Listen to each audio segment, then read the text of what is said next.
This meeting is being recorded.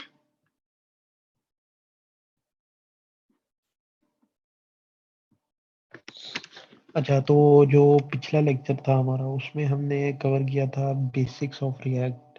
ठीक है, उसमें मैंने आपको इंट्रोडक्शन वगैरह दिया था कि रिएक्ट क्या है, क्यों यूज़ करते हैं और किस तरीके से हमें ये हेल्प करेगा और इसका ओवरऑल वर्क फ्लो कैसे होता है। लाइक कंपोनेंट्स बनाते हैं हम, ठीक है, और पेरेंट से चाइल्ड में डेटा कैसे पास करना है, ठीक है। तो ये कुछ चीज़ें आपको बताई थी, ये बेसिक सा हमने मतलब डिफरेंट कंपोनेंट्स बनाए थे, ठीक है। जैसे बटन का मैंने आपको कंपोनेंट बताया था कि कैसे स्टाइलिंग वगैरह सेम रहेगी और हम प्रॉप्स के ज़रिए डेटा पास करेंगे। तो बेसिकली आज का लेक्चर ये है कि हम एक प्रोजेक्ट बनाएंगे, काउंटर ऐप, जिसमें आपको थोड़ा-सा क्लियर हो जाएगा, इवेंट लिस्टनर्स वगैरह का आपको पता चल जाएगा कि जब बटन पे क्लिक हो तो क्या करना है, एक फंक्शन पे जाना है, कैसे अपडेशन करनी है। पिछली बार मैंने आपको एक चीज़ बताई थी यूज़ स्टेट वगैरह का, जो रिएक्ट की हुक्स होती है, ठीक है। तो उसमें मैंने आपको बताया था कि जब वो लाइक स्टेट चेंज होती है, ठीक है, तो कंपोनेंट री-रेंडर होता है, ठीक है। तो वो आज उसका कॉन्सेप्ट मैं थोड़ा-सा आपको लाइव प्रीव्यू में आपको थोड़ा-सा अंदाज़ा होगा, ठीक है। ये कैसे डॉम अपडेशन होती है। तो प्रोजेक्ट हमने पिछली दफ़ा करना था लेकिन इतना टाइम नहीं हमें मिल सका, तो आज इंशाल्लाह हम प्रोजेक्ट को कंप्लीट करेंगे। सिंपल सा प्रोजेक्ट है। सबसे पहले तो ये ख़त्म कर लेते हैं। मैंने प्रोजेक्ट वही जो पिछले लेक्चर में हमने बनाया था वही यूज़ करेंगे। अगर आप न्यू प्रोजेक्ट बना रहे हैं तो वो क्लीन अप वगैरह का जो मैंने आपको सारा गाइड किया था वो आपने कर लेना है, ठीक है। तो सबसे पहले तो हम ये करेंगे कि नैब बार को मैं थोड़ा-सा मॉडिफाई कर देता हूँ। मुझे बटन वगैरह अब कुछ भी नहीं चाहिए, ठीक है। एक सिंपल सा यहाँ पे H2 है, इसमें मैं लिख देता हूँ काउंटर है।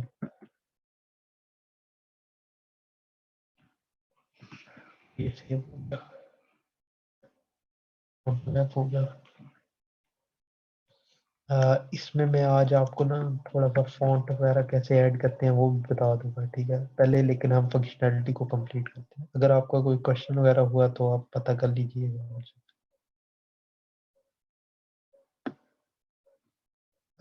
ये बता दें कि मेरी आवाज़ वगैरह क्लियर है ना, स्क्रीन वगैरह शेयर हो रही है, क्योंकि इसमें कोई इश्यू ना हो। तो फ़ॉन्ट वगैरह ऐड करने का मैं आपको आइडिया दे दूँगा इसमें।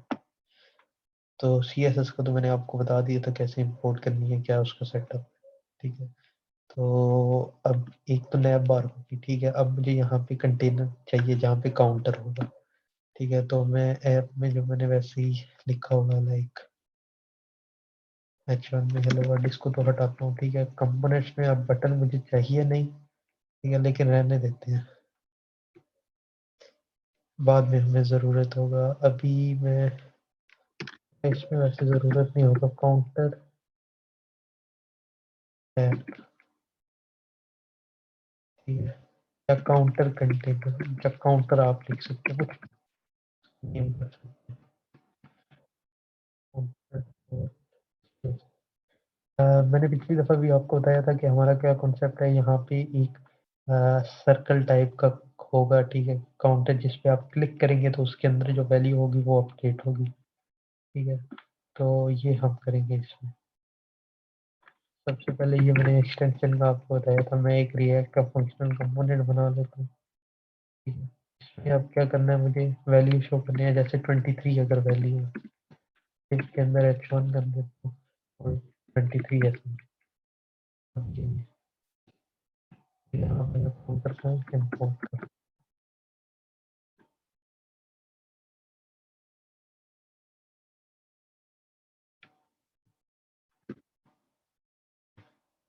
यहाँ पे 23 आ रहा है। अब ये मुझे यहाँ पे चाहिए, ठीक है।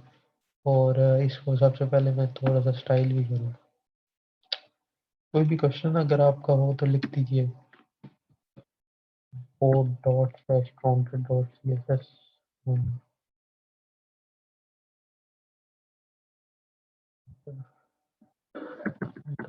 काउंटर। और सबसे पहले मैं इसको बैकग्राउंड कलर दे दूंगा, और बैकग्राउंड कलर मैं वही दे देता हूँ जो हमने नैब बार में यूज़ किया। ये वाला ही था।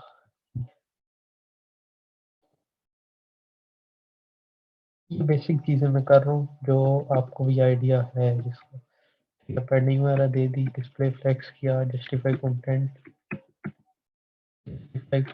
सेंटर, और अलाइन आइटम सेंटर, ये हो गया। लेकिन अभी ये है कि वो दरमियान में नहीं आएगा, तो मुझे इसको रैप करना पड़ेगा एक आउटलेट डिव के साथ। मैं एक हाइट दूंगा और उसको फ्लेक्स करके ना सेंटर में लाऊंगा। नाम दे देता हूँ कि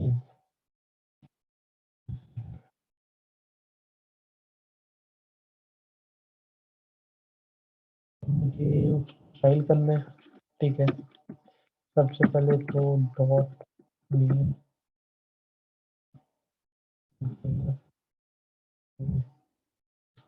flex flex content center line item center, और इसको मैं हाइट दे दूंगा 70 VH। VH का मतलब होता है व्यू पोर्ट हाइट, ठीक है। हम ज़्यादातर ये यूज़ करते हैं, ये रिस्पॉन्सिव डिज़ाइन में काफ़ी हेल्प करता है। इसका मतलब ये होता है, अगर आपने इसके बारे में थोड़ा सा पढ़ा हो सिंपल लेक्चर्स में, तो अब जैसे मेरे पास अगर मोबाइल है, तो इसकी व्यू पोर्ट हाइट हो सकता है कम हो, ठीक है। तो वो उस हिसाब से 70 देगा उसे, ठीक है। पिक्सल पिक्सल का ये होता है कि जैसे अब विड्थ है, ठीक है, विड्थ मैंने दी हुई है। सारे माइक म्यूट करते हैं प्लीज।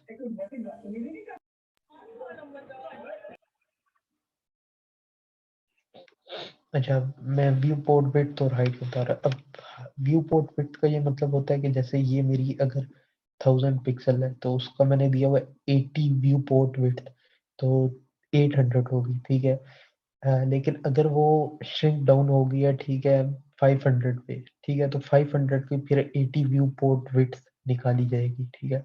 तो उससे रिस्पॉन्सिव डिजाइन में बहुत फर्क पड़ता है। लेकिन अगर हम डायरेक्ट पिक्सल दें तो वो थोड़ा सा मुश्किल हो जाता है उसको रिस्पॉन्सिव करना, तो आप कोशिश किया करेंगे इसको यूज किया करें ज़्यादातर, ठीक है। ये हो गया। अब जो पैडिंग वगैरह थी, ठीक है, इसको पैडिंग को मैं सिमिलर ही रखता हूँ, और रैम दे दें। और इसको अब मुझे राउंड करना है, इसके लिए होता है बॉर्डर रेडियस को मैं % दे दूँ, ये राउंड, ठीक है। ये हमारा रिक्वायर्ड हो गया, ठीक है। मुझे यही चाहिए था कि जब मैं इस पर क्लिक करूँ तो ये वैल्यू इंक्रीज होगा। और फॉन्ट साइज अगर आप बढ़ाना चाहें तो बढ़ा सकते हैं।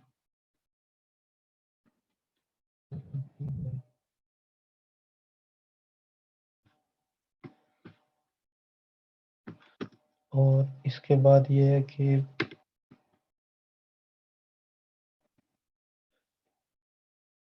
हम क्या करते हैं, कर्सर पॉइंटर कर लेता हूँ, ताकि इस पे जब मैं लेके जाऊँ तो मुझे ओके कुछ प्रेस हो रहा है। इसके अलावा आप क्या कर सकते हैं, इस पे ना एनिमेशन वगैरह अगर आप लगाना चाहें, वो ट्रांजिशन वाली, तो ट्रांजिशन में दे देता हूँ हॉवर इफेक्ट लगा दूंगा मैं। काउंटर पे जब कोई हॉवर करे तो थोड़ा सा स्केल हो जाए। मैं इस पे लेके गया, ये थोड़ा सा पंप हो रहा है, ठीक है। तो इससे ये होता है कि थोड़ा सा ना स्मूथ, लाइक एक्शन टाइप हमें शो होता है कि ये बटन क्लिकेबल है, या इसको हम प्रेस कर सकते हैं, ठीक है। अब जैसे ये है तो ये मुझे पता चल जाएगा कि यार ये चीज़ प्रेस नहीं हो रही, लेकिन इस पे जब मैं लेके जाऊंगा तो ये प्रेसेबल है। तो ये हो गया। अब स्टाइलिंग, एक सिंपल सी स्टाइलिंग होगी, ठीक है, जो हमने करनी थी। एक सिंपल नया बार होगी, एक काउंटर हो गया। अब मेन काम है इस काउंटर वाली फाइल में, ठीक है।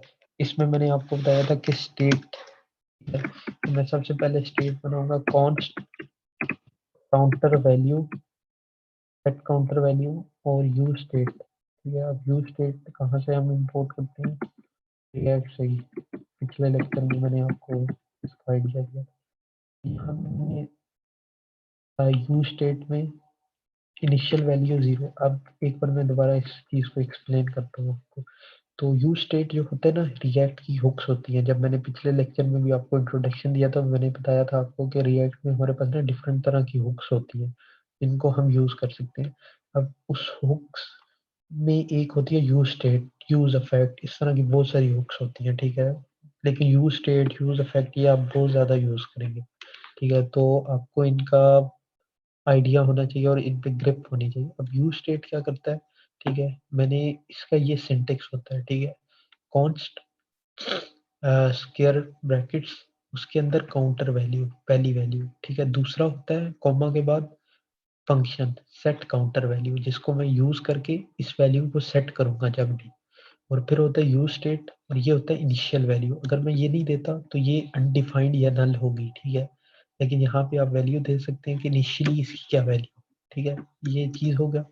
अब इस चीज को मैं यूज कर सकता हूँ यहाँ पे, मैंने 23 लिखा था, यहाँ पे आपको पता होगा GSX में जब, अगर तो मैं यहाँ पे डायरेक्ट लिख देता हूँ काउंटर वैल्यू, तो वेरिएबल नहीं होगा, ये इसको डायरेक्टली प्रिंट कर देगा, ठीक है, प्रिंट हो गया। मुझे ऐसे नहीं चाहिए, मुझे इस वेरिएबल के अंदर जो वैल्यू है वो चाहिए। तो मैं कर्ली ब्रैकेट्स को यूज करूंगा, इसके अंदर लिखूँ, अब ये एज अ वेरिएबल इसको कंसीडर करेगा और इसकी वैल्यू को यहाँ पे प्रिंट करेगा, ठीक है। अब आप देख सकते हैं कि 0 शो होगा। अब ये जो है हमारे पास काउंटर थोड़ा सा मसला कर रहा है, इसको मैं क्या करता हूँ, 26 दे देता हूँ, इसका विड्थ और हाइट दे देते हैं इतनी,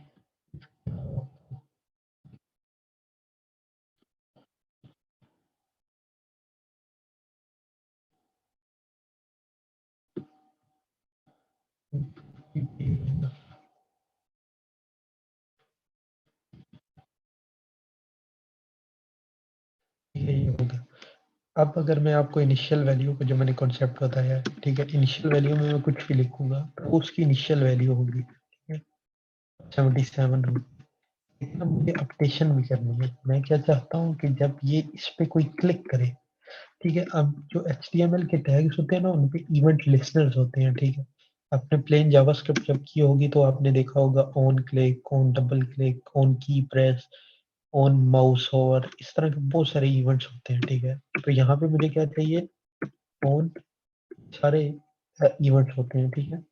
तो हम इस पे लगा सकते हैं और उसको मैं एक कॉल बैक फंक्शन देता हूँ कि जब ये इवेंट ट्रिगर हो तो फिर क्या करना है, ठीक है। तो ऑन क्लिक, और इसको मैं एक फंक्शन दूंगा, या तो मैं यहाँ पे ही फंक्शन लिख लूँ, ठीक है, एरो फंक्शन दे दिया।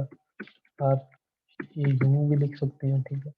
या तो ये है कि इसका एलियस आप कह लें या पॉइंटर कह लें, ठीक है, कि मैं यहाँ पे बना देता हूँ फंक्शन, ठीक है। अब यहाँ पे इसका नाम होगा काउंटर वैल्यू हैंडलर, ठीक है, और इसको एक वैल्यू मिलेगी, और ये अगर सेलेक्टिव है तो ये खुद से मुझे ये फंक्शन हो गया, ठीक है। यहाँ पे ऑन क्लिक पे मैं इसको पॉइंट कर दूंगा। अब एक बात हमने ध्यान में रखनी है कि इसको हमने यहाँ पे एग्जीक्यूट नहीं करना, जब ये ऐप रन होगा तो वो पहली बार खुद से एग्जीक्यूट हो जाएगा, ठीक है। आपको बस इसको प्रोवाइड करना है, लाइक पॉइंट करना है इस पे। अब यहाँ पे अगर मैं कंसोल डॉट लॉग करूँ,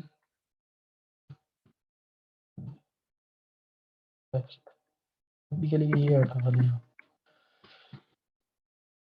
कंसोल में जाता हूँ। अब मैं देखें जब इस पे क्लिक करूंगा बटन प्रेस हो रहा है, ठीक है, तो ये इवेंट वर्क कर रहा है। लेकिन अगर मैं इसको हटा देता हूँ,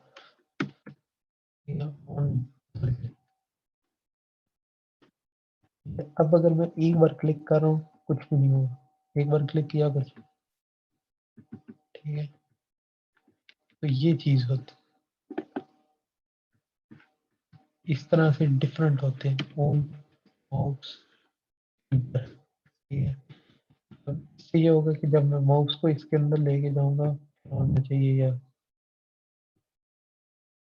शायद ये माउस को अंदर लेके जाके प्रेस करना हो, ठीक है। इस तरीके से डिफरेंट इवेंट्स हैं, ठीक है, आप अपने हिसाब से, लेकिन ज़्यादा ऑन क्लिक की यूज़ होता है, ठीक है। तो कुछ और भी यूज़ होते हैं, ठीक है, लेकिन यही ज़्यादातर आप यही यूज़ करेंगे ऑन क्लिक, ये आपने ध्यान में रखना है।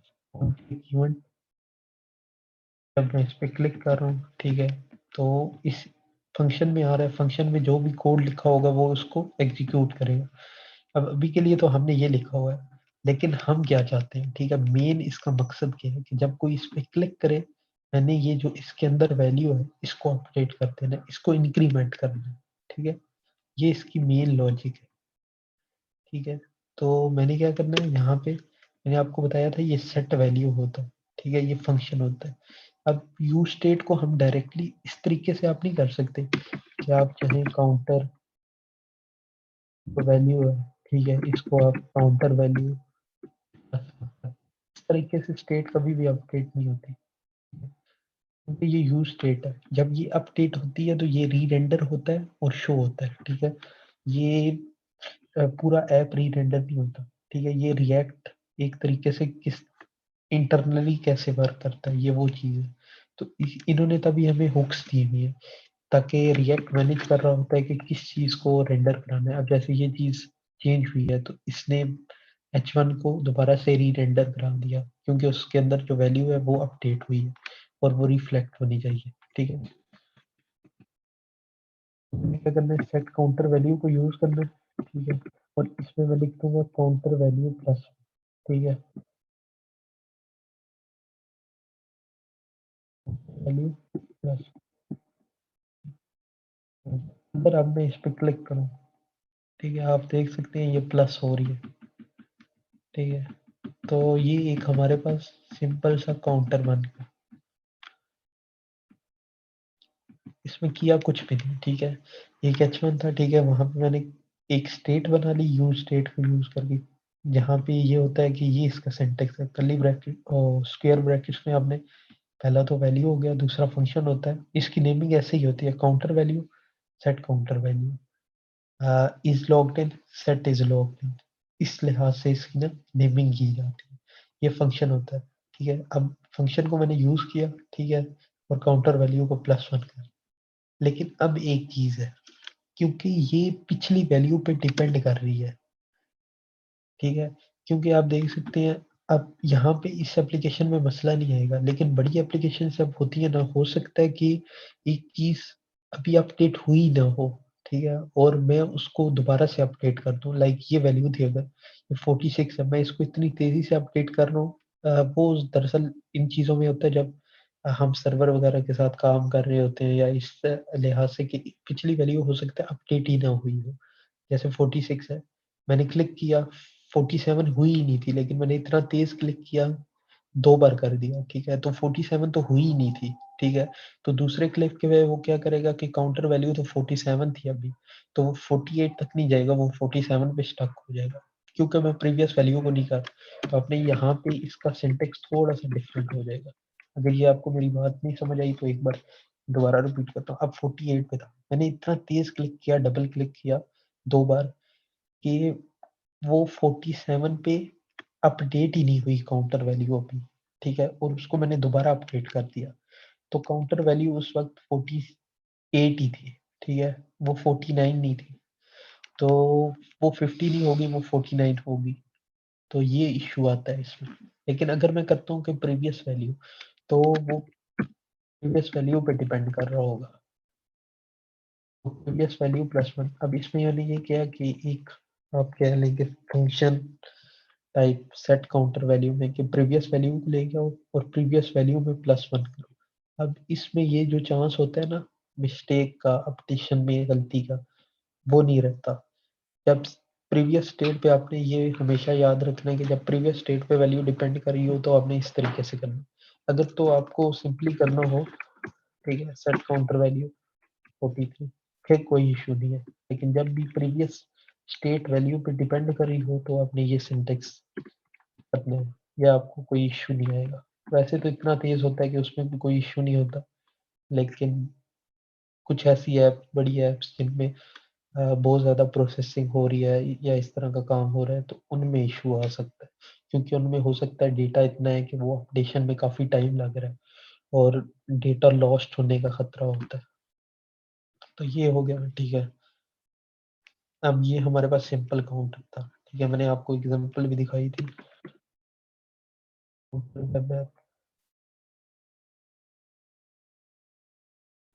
अब इन्होंने सिंपल क्या किया, इन्होंने प्लस माइनस का बटन दिया हुआ है, ठीक है। इस पे क्लिक करके ये अपडेट हो रहा है। आप भी ट्राई कर सकते हैं इस तरीके का बहाना बनाने की, ठीक है।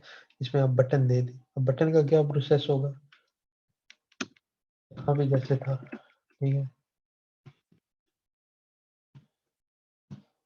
हमारे पास बटन हमने बनाया हुआ था।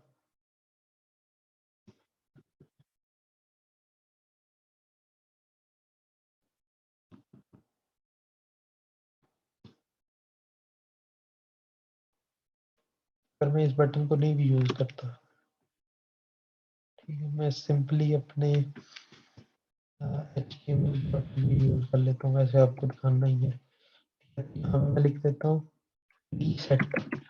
अब एक और फंक्शन आपको मैं एक न्यू फंक्शन बना के रीसेट द वैल्यू, ठीक है। ये भी एक इम्पॉर्टेंट चीज़ है जो होनी चाहिए काउंटर में, क्योंकि वो काउंटर में आप वैल्यूज तो अपडेट कर रहे हैं लेकिन उसको रीसेट ही नहीं कर रहे, ठीक है। अब इस पे जब ऑन क्लिक हो, ठीक है, तो हमें क्या करना है, एक फंक्शन बनाना है रीसेट। मैं एक और फंक्शन बना लेता हूँ,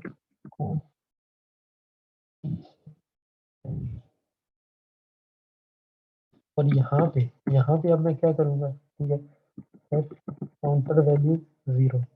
अब यहाँ पे प्रीवियस वैल्यू पे डिपेंड नहीं करी, मैं डायरेक्टली काउंटर वैल्यू को 0 सेट कर, अभी आपको मैं दिखाऊँ। 61 पे है, इस बटन में मैंने क्लिक किया 0, ठीक है, फिर मैंने अप डाउन किया, रीसेट किया 0। अब ये स्टाइलिंग का थोड़ा सा इश्यू है, इसको हम एक्स डायरेक्शन कॉलम कर देते हैं, यहाँ गैप मैं दे देता हूँ।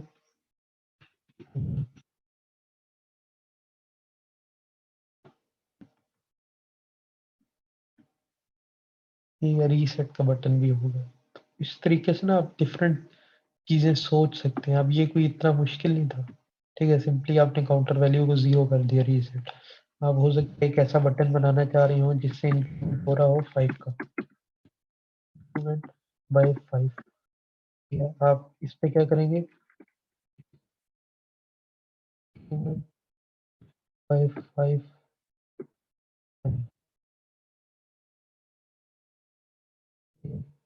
और यहाँ पे मैं क्या करता हूँ, ये फंक्शन बना दूंगा। अब इस पे देखें, आप प्रीवियस वैल्यू पे हमेशा डिपेंड करेगी। तो प्रीवियस वैल्यू ली और प्रीवियस वैल्यू में 5 को ऐड कर, क्लिक करूंगा तो 5 के हिसाब से अपडेशन होगी।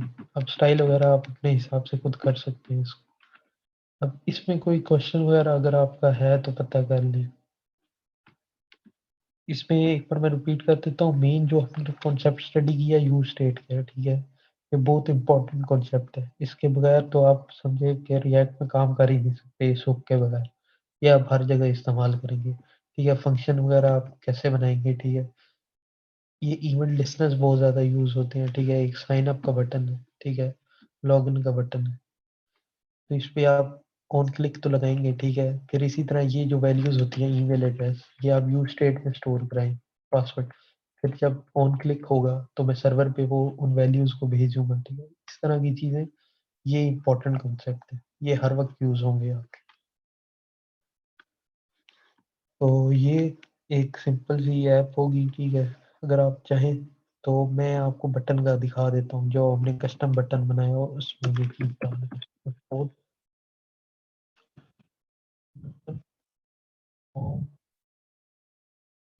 डॉट स्लैश,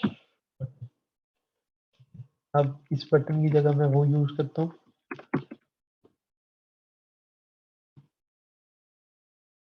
लेकिन अगर मैं आपको आप दिखाऊं, यहाँ पे पहले तो मुझे इसको टाइटल देना पड़ेगा, क्योंकि मैंने शॉप का नाम रखा था टाइटल। अच्छा, एक और चीज़ आपको बता देता हूँ, अगर आप चाहते हैं कि मैं इसके अंदर कुछ प्रोवाइड करना चाह रहा हूँ, मैं नहीं चाहता कि यार इसको मैं प्रॉप दूँ टाइटल, ठीक है, तो हम क्या कर सकते हैं, बटन को मॉडिफाई मैं आपको थोड़ा सा करके बताता हूँ। प्रॉप्स का तो मैंने आपको बता दिया था कि टाइटल मिलेगा तो यहाँ पे रेंडर हो जाए। अब एक डिफॉल्ट प्रॉप होता है हमारे पास, इसको हम कहते हैं प्रॉप डॉट चिल्ड्रन। का ये मतलब होता है कि हम ओपनिंग एंड क्लोजिंग टैग के दरमियान में जो कुछ भी लिखेंगे, ठीक है, हो सकता है, अब ये तो बटन है, डिव था, ठीक है। div के अंदर हो सकता है आप और 200 लाइनें लिखें, ठीक है, वो आप प्रॉप्स के जरिए एक एक भिजवाते रहेंगे, ठीक है। तो उसका ये होता है कि आप चिल्ड्रंस को यूज कर दें कि उसके अंदर जो भी आएगा, ठीक है, उसको रेंडर कराना है। तो अगर तो मैंने अब चिल्ड्रन लगा दिया तो ये जो चीज होगी, ठीक है, वहां पे रेंडर हो जाएगी।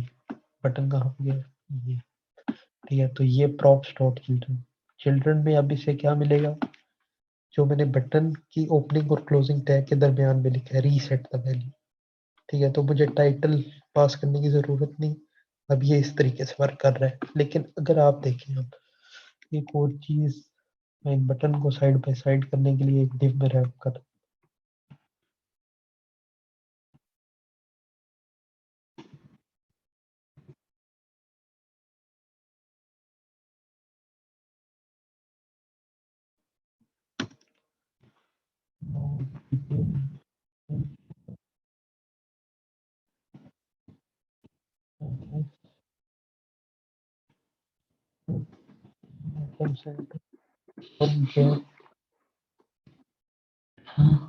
गैप ऑफ,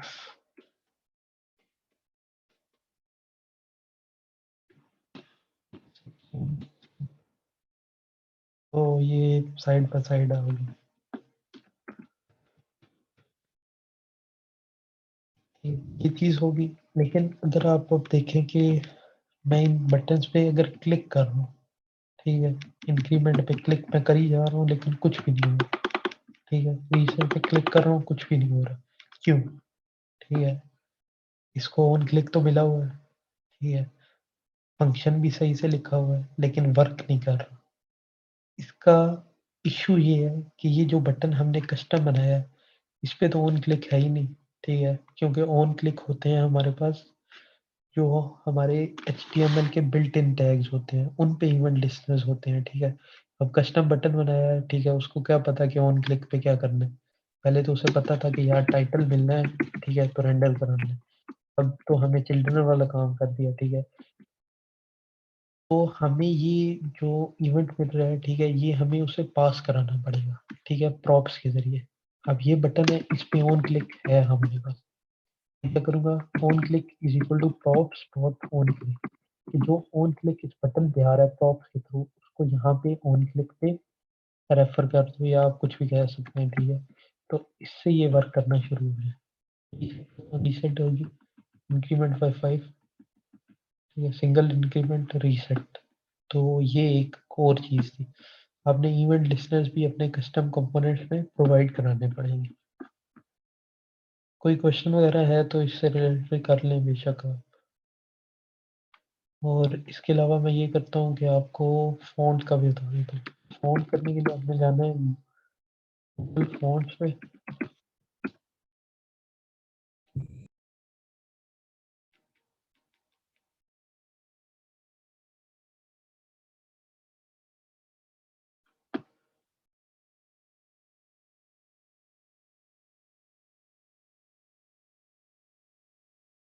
गूगल फ़ॉन्ट्स,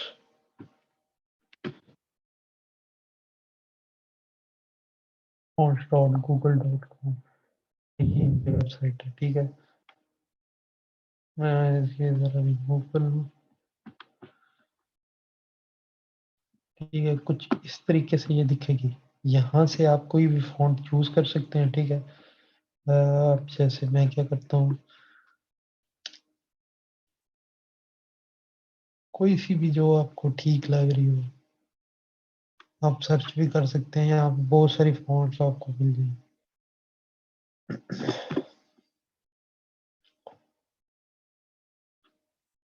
ठीक है, ये वाली यूज़ कर लेता हूँ, रोबोटो। ये काफ़ी पॉपुलर है। अब यहाँ पे ना इसके स्टाइल्स होते हैं कि कौन-कौन सा आपको चाहिए, थिन चाहिए, ठीक है, लाइट चाहिए। अब मुझे चाहिए रेगुलर, ठीक है, मीडियम कर लेता हूँ, बोल्ड। ये सिलेक्ट हो गए, यहाँ पे आपने जाना है सिलेक्टेड में, ठीक है। यहाँ पे आपको मिल रहा है लिंक, ठीक है। ये आप HTML की फाइल में लिंक करते हैं, आपने CSS में करना है तो इम्पोर्ट में जाना है, यहाँ से इम्पोर्ट कर लिया। इम्पोर्ट करके मैं ले आऊँगा, आप इंडेक्स डॉट CSS में कर सकते हैं, ऐप में कर सकते हैं, कहीं पे भी ऐप में कर लेते हैं, खाली पड़ी है। इंपोर्ट कर लिया और यहाँ पे अब मुझे बॉडी में देनी भी है। यहाँ पे बॉडी फॉन्ट फैमिली रोपोटो और सैंस सेरिफ। अगर आप अब देखें ठीक है तो फॉन्ट चेंज होगी। ठीक है, पहले दूसरी फॉन्ट थी, अगर पहले ये थी, ये तो ठीक है, आप फॉन्ट वगैरह को चेंज कर सकते हैं। तो ये हो गया ठीक है। इसके बाद फिर कुछ और कॉन्सेप्ट्स वगैरह होते हैं, वो इंशाल्लाह हम अगले प्रोजेक्ट्स के साथ साथ कवर करेंगे। ठीक है, क्योंकि अभी के लिए ये है कि ये जो हमने एक तो यू स्टेट का आपको मैंने बताया, फंक्शंस वगैरह बनाने का अगर पहले से आपको आइडिया तो होगा ठीक है, लेकिन रिएक्ट में इस तरीके से हम फंक्शंस लिख सकते हैं ठीक है, और ऑन क्लिक पे ये इवेंट लिस्टनर्स के लगते हैं, और यहाँ पे मैंने फंक्शंस को लाइक रेफर कर दिया आप या पॉइंट कर दिया ठीक है, इधर एग्जीक्यूट नहीं करना होता। और जब यहाँ पे क्लिक होगा ये खुद खुद इस फंक्शन में जाएगा और इस कोड को एग्जीक्यूट करते हैं। ये हो गया ठीक है। अब टाइम है थोड़ा सा, तो एक, अगर आपको कोई क्वेश्चन नहीं है तो एक और चीज़ है कि CSS के हवाले से ठीक है।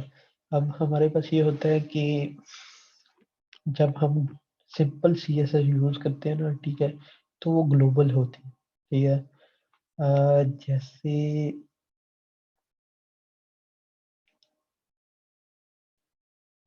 जैसे अगर आपने बटन डॉट CSS में डॉट PTN यूज़ किया हुआ है और काउंटर में आपने किया हुआ है, अपने काउंटर में भी किया हुआ है डॉट PTN, तो इसका मैं बैकग्राउंड कलर रेड कर देता हूँ।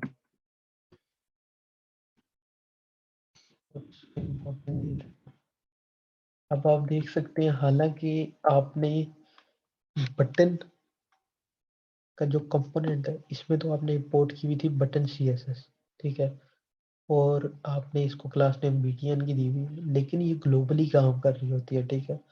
ये नहीं होता कि ये CSS इस फाइल तक ही लिमिटेड है ठीक है, ये पूरी लाइक पूरे ऐप पे अप्लाई हो रही है ठीक है।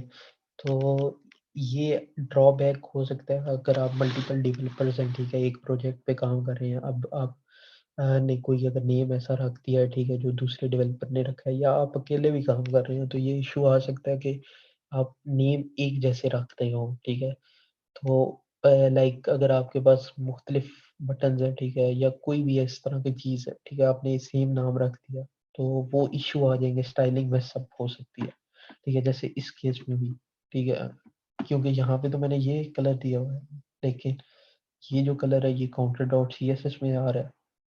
तो इस चीज़ से बचने के लिए आप क्या कर सकते हैं, मॉड्यूल्स यूज़ कर सकते हैं।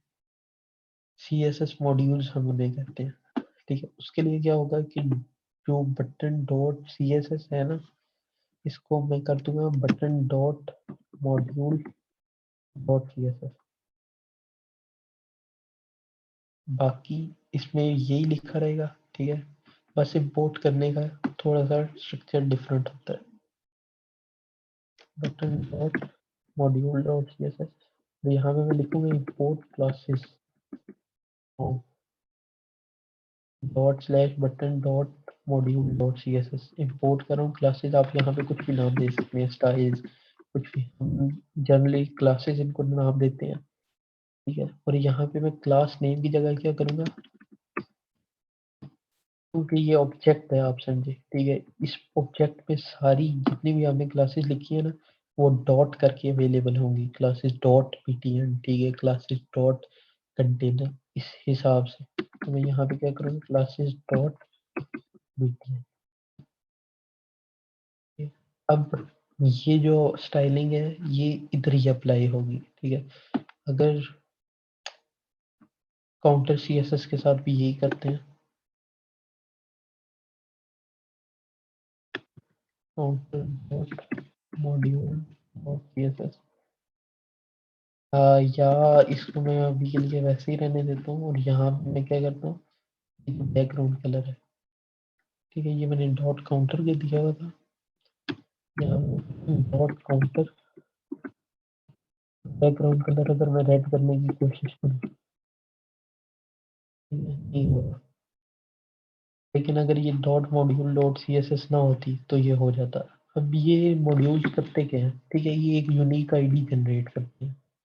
अगर मैं आपको दिखाऊं बटन के लिए, तो आप देख सकते हैं इसको क्लास मिली हुई है बटन btn और VSBE4। तो ये एक यूनिकली क्लास जनरेट करते हैं और उसको मैनेज कर रहे होते हैं। इससे ये होता है कि अगर आपकी डिफरेंट क्लासेस हैं btn के नाम से, तो ये आईडी डिफरेंट होगी, ठीक है, क्योंकि ये शुरू में कंपोनेंट का नाम होता है, ठीक है, फिर क्लास नेम होता है और फिर ये कोड सा होता है, तो वो मैसअप नहीं हो सकता काम। तो ये एक इम्पोर्टेंट कॉन्सेप्ट है। मैं खुद ज़्यादातर प्रोजेक्ट्स में जब भी मैं CSS यूज़ करता हूँ तो मॉड्यूल्स ही यूज़ करता हूँ, इससे कोई इशू वगैरह नहीं आता और इतना मुश्किल भी नहीं है। ठीक है, सिंपल लिखना CSS ही है आपने। और बाकी ये इंपोर्ट करने का थोड़ा सा स्ट्रक्चर डिफरेंट है कि जावास्क्रिप्ट का ऑब्जेक्ट इंपोर्ट करेंगे और जब हम यूज़ कर रहे होंगे तो अ, उस ऑब्जेक्ट को यूज़ करके डॉट करके फिर आगे क्लास नेम देंगे। तो ये एक सिंपल सा प्रोजेक्ट था आज का हमारा। ठीक है, इसमें हमने सिंपल सा काउंटर बनाया है जिसमें आपको इवेंट लिस्टनर्स वगैरह, यूज स्टेट वगैरह, ठीक है, और डिफरेंट फंक्शंस, इवेंट लिस्टनर्स कैसे बटन्स वगैरह पे लगाते हैं, ठीक है, कस्टम बटन्स में कैसे इवेंट हैंडलर्स को पास करना है, ठीक है। तो और इसके अलावा जो अभी हमने पढ़ा है module dot C S S, ये आपको जो कॉन्सेप्ट है ना, ये क्लियर हो जाने चाहिए। इसके अलावा फ़ॉन्ट्स वगैरह इंपोर्ट करनी, ठीक है, ये काफ़ी यूज़ होता है, आपने ज़ाहिर बात है फ़ॉन्ट्स वगैरह के साथ काम करना होगा। तो ये मेन आज का लेक्चर था। कोई क्वेश्चन वगैरह है तो कर लें आप, वरना फिर रिकॉर्डिंग वगैरह मैं स्टॉप करता हूँ और एंड करते हैं आज। हाँ, थोड़ा सा जल्दी हो गया क्योंकि प्रोजेक्ट सिंपल था। वैसे तो कोशिश थी कि पिछले लेक्चर में हम इस प्रोजेक्ट को ख़त्म कर लेते, लेकिन पिछले में टाइम शॉर्ट हो गया था क्योंकि इंट्रोडक्शन वगैरह बेसिक्स वगैरह पे काफ़ी टाइम लग गया था। बाकी अगर आपको कोई क्वेश्चन वगैरह है तो पूछ लें। और बाकी प्रोजेक्ट ये है कि आपने इसको ना इसी तरीके से नहीं बना देना, ठीक है, इसमें कोई चेंजेस वगैरह करें, अपनी यूनिक चीज़ें डाल सकते हैं आप, डिफरेंट सोच के कि क्या क्या होना चाहिए, ठीक है। डिक्रीमेंट इसमें कर सकते हैं, इंक्रीमेंट का बटन, तो इस तरीके से डिफरेंट चीज़ें आप ट्राई कर सकते हैं। खास करके अब इंक्रीमेंट हम तो कर रहे हैं, ठीक है, डिक्रीमेंट आप करके देखें कि माइनस कैसे करना है। वहाँ पे कंडीशन लग सकती है कि अगर 0 से लेस वैल्यू है, ठीक है, तो फिर डिक्रीमेंट ना करें, माइनस में ताकि ना जाए। तो इस तरह की बहुत सारी चीज़ें हो सकती हैं।